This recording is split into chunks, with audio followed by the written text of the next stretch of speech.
جاہلیت میں بھی کفار اور مشرکین یہ بھی باقاعدہ ان مہینوں کا بڑا خیال رکھتے تھے، البتہ اس میں انہوں نے بہت سارے خرافات اپنی طرف سے شامل کر لیے تھے کہ چلو جی اس سال ہمیں ضرورت ہے تو رجب کا مہینہ حرمت والا نہیں ہوگا بلکہ اس کے آگے شعبان والا مہینہ ہم یہ تم سے کبھی راضی نہیں ہو سکتے، ہرگز راضی نہیں ہوں گے۔ قرآن کہتا ہے ہرگز، کب تک؟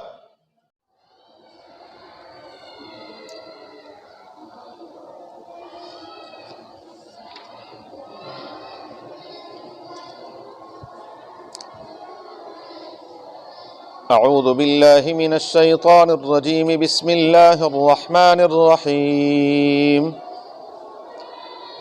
يسألونك عن الشهر الحرام قتال فيه قل قتال فيه كبير وصد عن سبيل الله وكفر به والمسجد الحرام وإخراج أهله منه أكبر عند الله والفتنة أكبر من القتل ولا يزالون يقاتلونكم حتى يردوكم عن دينكم إن استطاعوا ومن يرتد منكم عن دينه فيمت وهو كافر فأولئك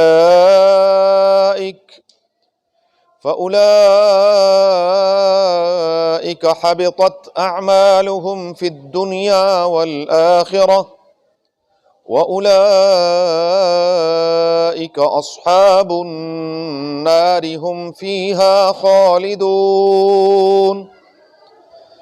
إِنَّ الَّذِينَ آمَنُوا وَالَّذِينَ هَاجَرُوا وَجَاهَدُوا فِي سَبِيلِ اللَّهِ أُولَئِكَ يَرْجُونَ رَحْمَةَ اللَّهِ واللہ غفور رحیم۔ یسألونک عن الشہر الحرام قتال فیہ، وہ سوال کرتے ہیں آپ صلی اللہ علیہ وآلہ وسلم سے حرمت والے مہینوں میں لڑائی کے بارے میں۔ قل آپ فرما دیجئے میرے محبوب صلی اللہ علیہ وآلہ وسلم، قتال فیہ کبیر، حرمت والے مہینوں میں لڑنا بڑا گناہ ہے، وصد عن سبیل اللہ، اور اللہ کے راستے سے روکنا، وکفر بہ، اور اللہ تعالیٰ کا انکار کرنا، والمسجد الحرام، اور مسجد حرام سے روکنا، واخراج اہلہ منہ اکبر عند اللہ، اور مسجد حرام کے رہنے والوں کو وہاں سے نکالنا یہ اللہ کے ہاں بہت بڑا گناہ ہے۔ والفتنۃ اکبر من القتل، اور فتنہ برپا کرنا یہ بڑا گناہ ہے قتل سے بھی۔ ولا یزالون، اور ہمیشہ یہ کفار، یقاتلونکم، وہ تم سے لڑتے رہیں گے، حتی یردوکم عن دینکم ان استطاعوا، یہاں تک کہ وہ پلٹ دیں تمہیں تمہارے دین سے اگر وہ طاقت رکھیں۔ وَمَن يَرْتَدِدْ مِنْكُمْ، اور جو شخص تم میں سے مرتد ہوا، دین سے پلٹ گیا، فَيَمُتْ، اور اس کو اسی حالت میں موت آئی، وَهُوَ كَافِرٌ، کہ وہ کافر ہو، فَأُولَئِكَ حَبِطَتْ أَعْمَالُهُمْ فِي الدُّنْيَا وَالْآخِرَةِ، یہی ہے جن کے اعمال ضائع ہو گئے دنیا اور آخرت دونوں میں، اللہ ہم سب کو محفوظ فرمائے۔ وَأُولَئِكَ أَصْحَابُ النَّارِ، اور یہی ہیں جہنمی، ہم فیہا خالدون، اس میں ہمیشہ ہمیشہ رہیں گے۔ ان الذین آمنوا، بے شک وہ جو ایمان لائے، وہاجروا، اور جنہوں نے ہجرت کی، وجاہدوا فی سبیل اللہ، اور اللہ کے راستے میں جہاد کیا، اولئک یرجون رحمت اللہ، یہی ہیں جو امید رکھتے ہیں اللہ تعالیٰ کی رحمت کی۔ واللہ غفور الرحیم، اور اللہ تعالیٰ بخشنے والے نہایت ہی مہربان ہیں۔ یسألونک عن الشہر الحرام قتال فی، سورہ بقرہ کی آیت نمبر 217 اور 18 ہے۔ پچھلی آیت میں اللہ تبارک و تعالیٰ نے قتال فی سبیل اللہ سے متعلق فرمایا کہ یہ کام کوئی آسان نہیں ہے، طبعاً کوئی بھی اس کے لیے تیار نہیں ہوگا کہ آپ دوسرے کے اوپر گولی چلائیں تو اس نے آگے سے آپ کو مٹھائی نہیں پیش کرنی، گولی کا جواب گولی سے ہی آئے گا۔ تو پیچھے ایک دفعہ انسان تصور کرتا ہے میرا کاروبار، میرا گھر بار، میری بیوی بچے، میرے ماں باپ، بہن بھائی، دوست احباب، سب کچھ کو داؤ پر لگا کر اللہ کے راستے میں جب نکلتا ہے تو یہ طبعاً مشکل ہے، لیکن جو مومن اور مسلمان ہے اس کے دل میں یہی ہے، جذبہ یہ ہے کہ میرے رب کا حکم ہے، اور یہ وہ مسلمان کے پاس وہ ایک ایسی انمول حقیقت ہے، ایک ایسی اللہ نے ایسا جذبہ عطا فرمایا ہے جو الحمدللہ مسلمانوں کے علاوہ کسی کے پاس نہیں ہے، اور جس کا علاج ان کے پاس نہیں ہے وہ چاہتے یہ ہے کہ کسی طریقے سے اس جذبے کو ختم کیا جائے۔ بس وہ کہتے ہیں باقی سب معاملات ہمارے لیے آسان ہو گئے ہیں، معاملہ صرف ایک رہ گیا ہے کہ وہ کہتے ہیں مر گئے تو شہید، بچ گئے تو غازی۔ دونوں حالتوں میں، دونوں صورتوں میں فائدہ ہی فائدہ ہے، نقصان کسی صورت میں ہے ہی نہیں۔ ایسی تجارت، ایسا کاروبار دنیا میں کوئی ہے جس میں نفع ہی نفع ہو؟ وہ ایک ہی ہے، اور وہ کیا ہے؟ جہاد فی سبیل اللہ۔ اگر گولی لگ گئی اور مر گئے یہ تو مطلوب اور مقصود ہے مومن کا، اور اگر بچ گئے تو کیا ہے؟ غازی ہے، پھر فائدہ ہے۔ تو یہ فائدے سے خالی نہیں، اس لیے اس کے بارے میں وہ لوگ بہت زیادہ پروپیگنڈا کہ جی یہ مسلمان یہ اور فلاں، لیکن الحمدللہ مسلمانوں کے دل سے جذبہ جہاد کو انشاءاللہ العزیز قیامت تک کوئی نکال نہیں سکتا۔ یسألونک عن الشہر الحرام قتال فی، میرے حبیب صلی اللہ علیہ وسلم، آپ صلی اللہ علیہ وآلہ وسلم سے حرمت والے مہینے جن کے بارے میں سورہ توبہ میں اللہ تعالیٰ فرماتے ہیں ان عدت الشہور عند اللہ 12 شہرا فی کتاب اللہ یوم خلق السماوات والارض منہا 4 حرم، جب سے اللہ تعالیٰ نے کائنات کو پیدا فرمایا ہے مہینوں کی گنتی 12 ہے، اور اس میں سے 4 مہینے حرمت والے ہیں۔ 3 مہینے لگاتار، ذی قعدہ، ذی الحج اور محرم الحرام، اور 4تھا مہینہ وہ درمیان میں آتا ہے جو جمادی الاخری کے بعد رجب المرجب۔ رجب کا جو مہینہ ہے یہ حرمت والا مہینہ ہے۔ اس آیت کے شان نزول کے بارے میں بھی مفسرین یہی فرماتے ہیں، رسول اللہ مبارک نے قافلے کے پیچھے سیدنا عبداللہ بن جحش رضی اللہ تعالیٰ عنہ کی سرکردگی میں ایک جماعت روانہ فرمائی، لشکر کو ترتیب دیا اور خط دیا رسول اللہ مبارک نے، فرمایا 2 دن مسلسل سفر کرنا ہے اور 2 دن کے بعد خط کھولنا ہے۔ 2 دن تک آپ نے خط کو دیکھنا نہیں، 2 دن مسلسل سفر کیا، 2 دن کے بعد خط کھولا۔ جب خط کھولا تو اس میں تھا کہ فلاں قافلہ جو ہے وہ جا رہا ہے کفار کا، اس قافلے کو پکڑ لو، قافلے والوں کو بھی لے آؤ اور ان کے پاس جو کچھ ہے وہ بھی لے آؤ۔ جب انہوں نے دیکھا ادھر، انہوں نے یہ حالات دیکھے کہ ابھی جمادی الاخری کے بالکل کیا ہے دن تھوڑے ہیں، تو انہوں نے کہا جلدی ہم ان پر حملہ آور ہو جائیں کہ رجب المرجب کا مہینہ، حرمت والا مہینہ جو ہے وہ شروع نہ ہو جائے۔ حرمت والے مہینوں میں چونکہ لڑائی ممنوع تھی، زمانے جاہلیت میں بھی کفار اور مشرکین یہ بھی باقاعدہ ان مہینوں کا بڑا خیال رکھتے تھے، البتہ اس میں انہوں نے بہت سارے خرافات اپنی طرف سے شامل کر لیے تھے کہ چلو جی اس سال ہمیں ضرورت ہے تو رجب کا مہینہ حرمت والا نہیں ہوگا بلکہ اس کے آگے شعبان والا مہینہ ہم حرمت والا بنا لیں گے، اور اگلے سال جو ہے پھر وہ ہم اس کو دوبارہ رجب کے مہینے میں لے آئیں گے۔ اس طرح وہ اس میں رد و بدل کرتے رہتے تھے، آگے سورہ توبہ میں انشاءاللہ اس کی تفصیل آئے گی۔ لیکن ان مہینوں کا اتنا خیال رکھتے تھے کہ ان مہینوں میں مکمل طور پر امن ہو جاتا تھا، کوئی کسی سے تعرض نہیں کرتا تھا۔ یہ جو حرمت والا مہینہ نہ کوئی لڑتا تھا، ویسے تو ان کے سال 12 مہینے لڑائی چلتی تھی، تو یہ اللہ نے کرم کیا تھا کہ 4 مہینوں میں ان میں کوئی تھوڑا بہت کاروبار کر لیتے تھے، کوئی سفر سفر کر لیتے تھے، کوئی دائیں بائیں کوئی اپنے معاملات دیکھ لیتے تھے، ورنہ تو لڑائی جھگڑے یہ چلتے تھے۔ تو بہرحال ادھر عبداللہ بن جحش رضی اللہ تعالیٰ عنہ نے قافلے پر حملہ کیا اور ایک آدمی ان کا مارا گیا، باقی سب کو گرفتار کر کے رسول اللہ مبارک کی خدمت میں لے آئے۔ اب جو انہوں نے حملہ کیا تھا وہ دن 30 جمادی الثانی کا نہیں تھا، جمادی الاخری کا، بلکہ وہ 1 رجب المرجب تھا۔ اب ان سے غلطی ہو گئی. ادھر لوگوں نے چرچا شروع کر دیا کہ دیکھو جی حرمت والے مہینوں میں بھی کسی کو معاف نہیں کرتے، یہ تو ایسے ہیں، یہ ہے، وہ ہے، فلاں ہے، فلاں ہے.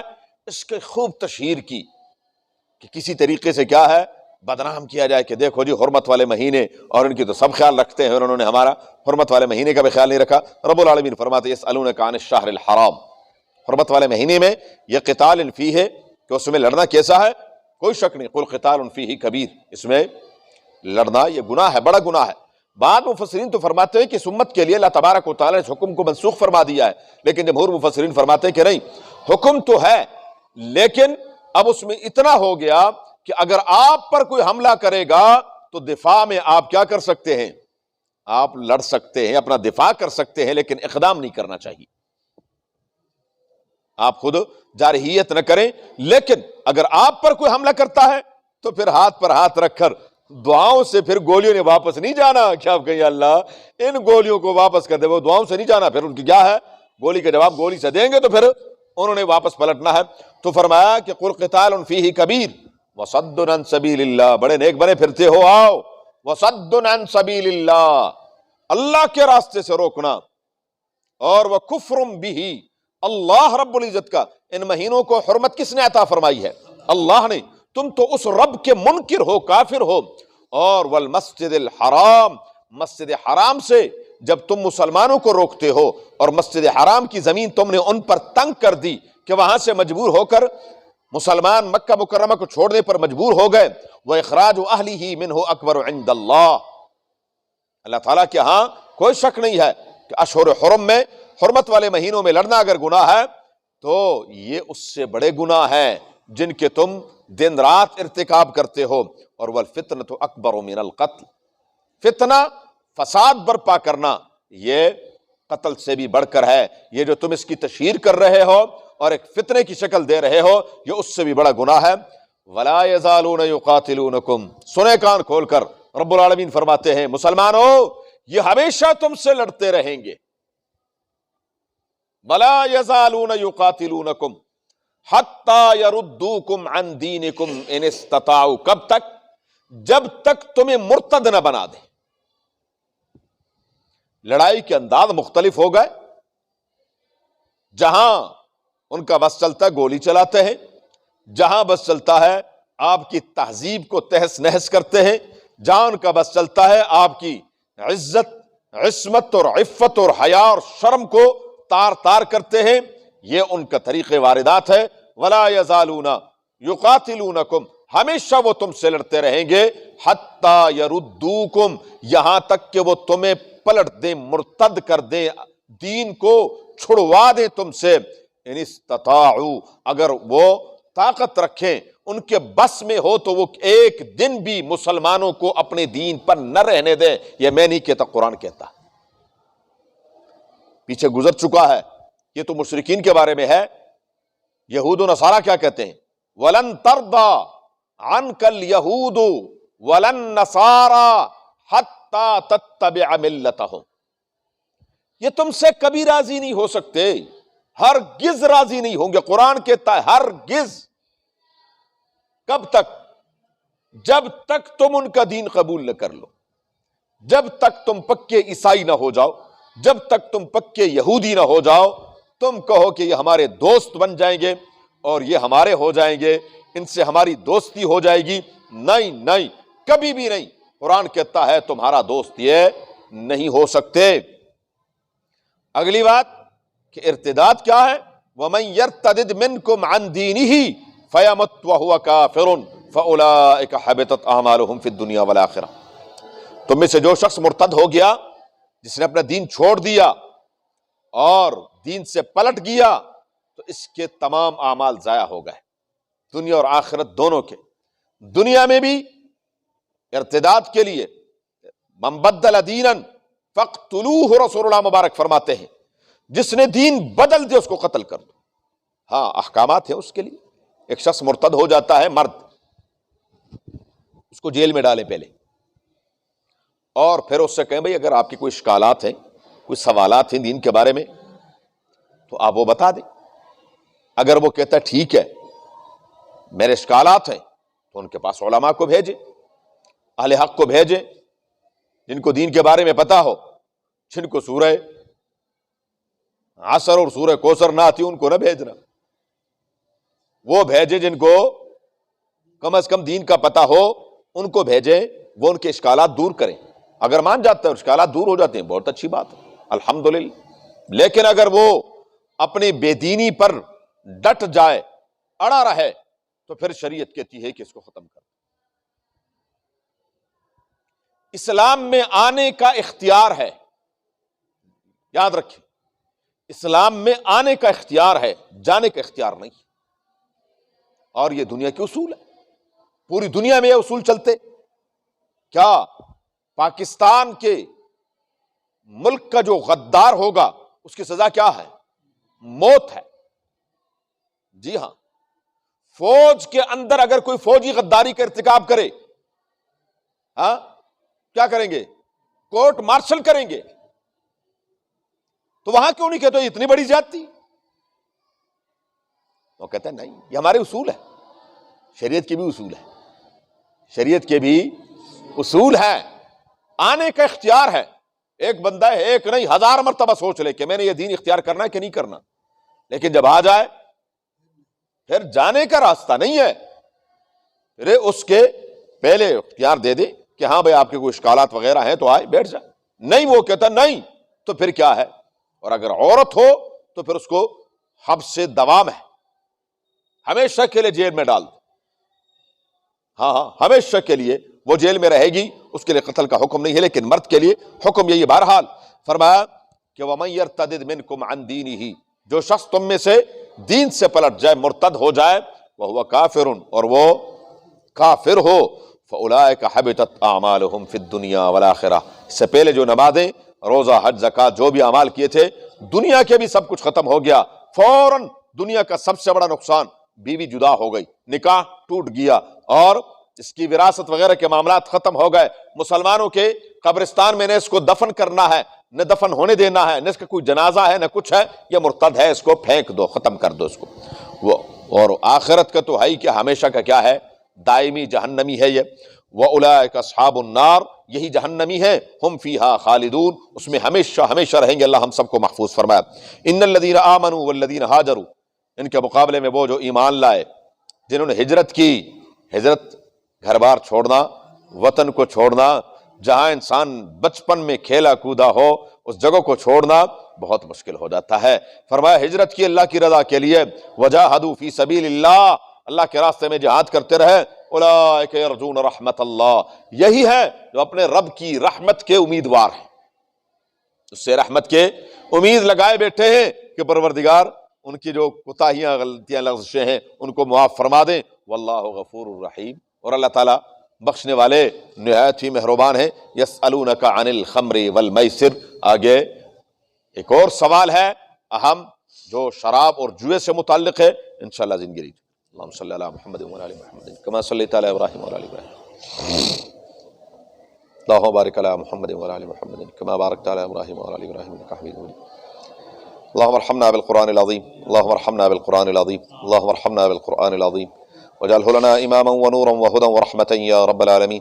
اللہم ذکرنا منہ ما نسینا وعلمنا منہ ما جہلنا وارزقنا تلاوته آناء اللیل واطراف النہار واجعلہ لنا حجة یا رب العالمین۔ اللہم نور قلوبنا بالقرآن وزین اخلاقنا بالقرآن ونجنا من النار بالقرآن وادخلنا الجنة بالقرآن۔ الہ العالمین، یا ارحم الراحمین، ہمارے صغیر کبیرہ گناہوں کو معاف فرما، اللہ ہماری توبہ قبول فرما، یا اللہ پریشان حالوں کی پریشانیوں کو دور فرما، یا اللہ سب کی مشکلات کو حل فرما، یا اللہ العالمین سب کی جائز ضروریات کو اپنے خزانے غیب سے پوری فرما، حلال کی روزی کے اسباب مہیا فرما، حرام اور مشتبہات سے اللہ ہماری حفاظت فرما، تمام ہر قسم کی اللہ آفات بلیات اور بیماریوں سے ہم سب کی حفاظت فرما، یا ارحم الراحمین تمام بیماروں کو صحت کاملہ عاجلہ مستمر نصیب فرما۔ الہ العالمین ہماری اس تھوڑی دیر بیٹھنے کو اپنے در میں قبول فرما، اس کو ہمارے لیے توشہ آخرت بنا۔ اللہم حصل مرادنا ویسر امورنا، اللہم حصل مرادنا ویسر امورنا، اللہم حصل مرادنا ویسر امورنا بجاہ حبیبک المصطفیٰ ونبیک المرتضی صلی اللہ علیہ وآلہ واصحابہ اجمعین برحمتک یا ارحم الراحمین۔ جزاکم اللہ خیرا۔